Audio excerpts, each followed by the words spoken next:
Est-ce que tu devrais acheter cette maison qui te plaît tant, mais tu sais que c'est peut-être un mauvais investissement? Est-ce que tu devrais écouter tous ces gourous qui te disent que tu ne devrais jamais acheter ta maison, mais plutôt la louer? Ou est-ce que tu devrais aller de l'avant, acheter cette maison, offrir un confort à ta famille en utilisant tes investissements pour le faire? Salut, bienvenue sur ma chaîne, je m'appelle Uriel Bigot, je suis un investisseur immobilier et sur cette chaîne, je parle essentiellement d'immobilier, de mindset et de finances.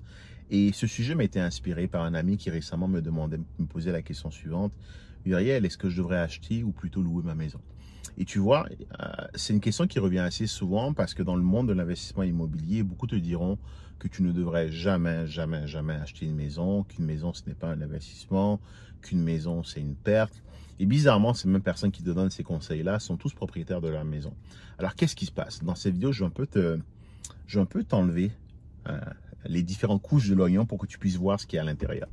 En gros, effectivement, une maison, ce n'est pas un investissement. Un investissement, c'est quelque chose qui te rapporte de l'argent, c'est quelque chose qui génère des revenus. Une maison ne te rapportera pas des revenus si tu y habites.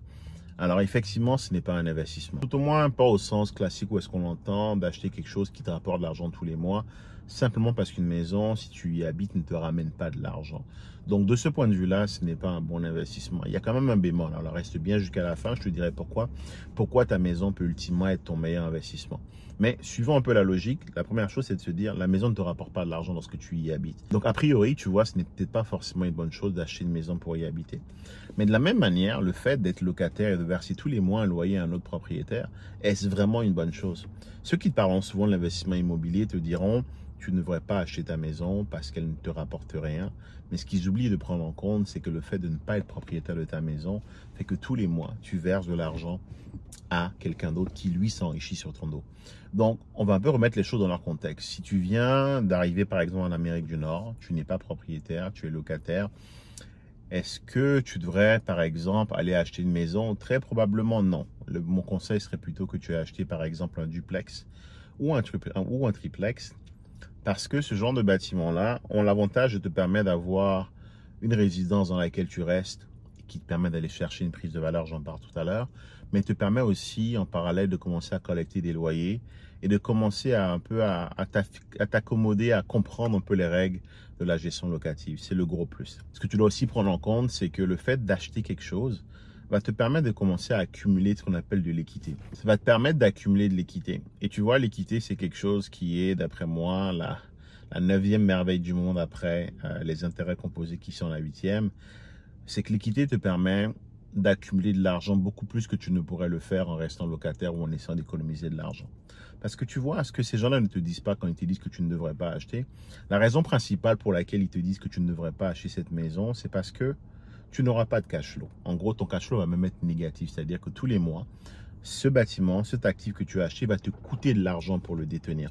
C'est pour ça que j'aime amortir cet inconvénient en achetant un plex, parce qu'au moins dans ce genre de situation, ce coût est plus ou moins amorti en partie ou totalement par les autres locataires. Quand tu achètes un triplex ou un duplex, le 1 ou le 2 autres locataires vont payer pour toi, ce qui ne vient pas amortir ce coût-là. Donc, la raison principale pour laquelle les gens te déconseilleront de le faire, c'est à cause du cash flow. Mais c'est quelque chose qui est très à mon avis, partiel, parce que ton cash flow, il est déjà négatif quand tu es propriétaire, quand tu es locataire. Et c'est pour ça que ultimement, je préfère que tu achètes. Je te conseillerais toujours d'acheter un plex, mais si tes revenus ne te permettent pas de le faire et que tu peux acheter seulement un condo ou une maison, tu seras mieux rendu d'acheter cette maison ou d'acheter ce condo. Oui, ce que je dirais est contraire à ce que disent beaucoup de gens, mais je l'assume. Pourquoi? Parce que oui, tu auras un cash flow négatif, mais mon ami, tu as déjà un cash flow négatif. Mais je vais aller plus loin. Mais ce qu'ils oublient de te dire, c'est que l'un des principaux avantages d'investir en immobilier, dans la province du Québec en tout cas, ce n'est pas tant le cash flow. C'est plutôt ce que j'appelle la prise de valeur et le remboursement de la dette qui, combiné, te donne l'équité. Tu vois, l'équité, c'est la différence entre ce que vaut ton bâtiment et ce que tu dois dessus. Et avec les prises de valeur, avec le fait que les valeurs des bâtiments ont fortement augmenté, on parle de plus de 168% sur les 20 dernières années, on parle de pratiquement 100% sur les 8 dernières années quand je regarde par exemple le duplex moyen à Montréal. La réalité, c'est que tu aurais acheté un duplex à 400 000, tu y aurais habité, aujourd'hui il vaudrait 800 000, ce qui veut dire que tu aurais fait 400 000 de prise de valeur et il n'y a aucun cash flow qui peut battre ça. Donc comme tu peux le voir, la raison principale pour laquelle les gens te diront ne va pas acheter cette maison, c'est parce qu'ils ne veulent pas que tu aies un cash flow négatif, ce qui se comprend, mais ce qu'ils oublient de regarder, c'est que tu as déjà aujourd'hui un cash flow négatif qui s'appelle ton loyer, tout simplement. Et l'inconvénient de ne pas acheter, c'est que tu vas te retrouver à ne pas profiter, comme tout le monde, comme beaucoup de Canadiens, de la prise de valeur massive qu'a connu le marché immobilier et de l'enrichissement massif que tu peux aller chercher juste en détenant un bien.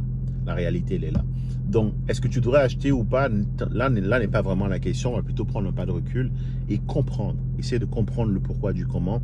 La raison pour laquelle je veux que tu achètes, peu importe quoi, parce que je veux que tu profites de la prise de valeur. Et ce que je veux dire par là, c'est que si tu as les moyens d'acheter un duplex, d'acheter un triplex, d'acheter un 4 logements, ne va pas acheter une maison, simplement. Par contre, si tu n'as pas les moyens d'acheter ce genre de bâtiments qui vont te permettre de commencer à collecter des loyers et offset tes coûts par ceux des locataires, à ce moment-là, ce que je te dirais, va quand même acheter cette maison, va quand même acheter ce condo, parce que je préfère que tu aies 1 que d'avoir 0. Qu'est-ce que je veux dire par là? Je préfère que tu profites de la prise de valeur du marché et que ton fonds de retraite devienne finalement ta maison, que de te voir rester locataire toute ta vie, payer un loyer à quelqu'un qui, lui, derrière, rembourse son hypothèque grâce à ton loyer, mais ne jamais t'enrichir grâce à la prise de valeur. Donc, je nuance un peu mes propos. Ce que je veux dire par là, c'est est-ce que tu devrais acheter, louer ta maison? Là n'est pas vraiment la question. La question, c'est plutôt est-ce que tu devrais acheter une maison ou pas? Et ma réponse est de dire, si tu as les moyens d'acheter du plus gros, c'est-à-dire du duplex, du triplex, du 5 logements, du 10 logements, va acheter du 10 logements. Mais si tu n'en as pas les moyens, ne reste pas locataire. Le loyer est la pire chose que tu peux faire. C'est la chose qui t'appauvrit le plus. Et surtout, au-delà de t'appauvrir, t'empêche de tirer profit de la prise de valeur du marché.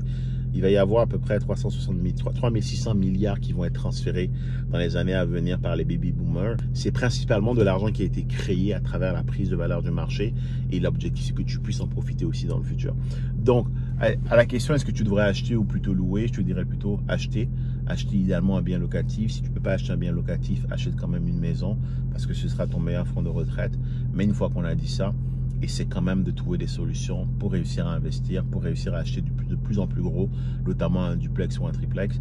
Si tu veux en savoir plus, j'organise un événement une fois par mois. Tu trouveras le lien dans la barre de description de la vidéo. Souvent, ce qui va empêcher les gens d'acheter un duplex ou un triplex, c'est parce qu'ils vont souvent manquer de fonds ou parce qu'ils vont manquer de connaissances. Je te partage tous ces éléments-là à travers l'événement que j'organise bientôt. Regarde dans la barre de description, on se voit à l'événement. Et entre-temps, je t'invite à regarder cette vidéo ou cette vidéo. Salut!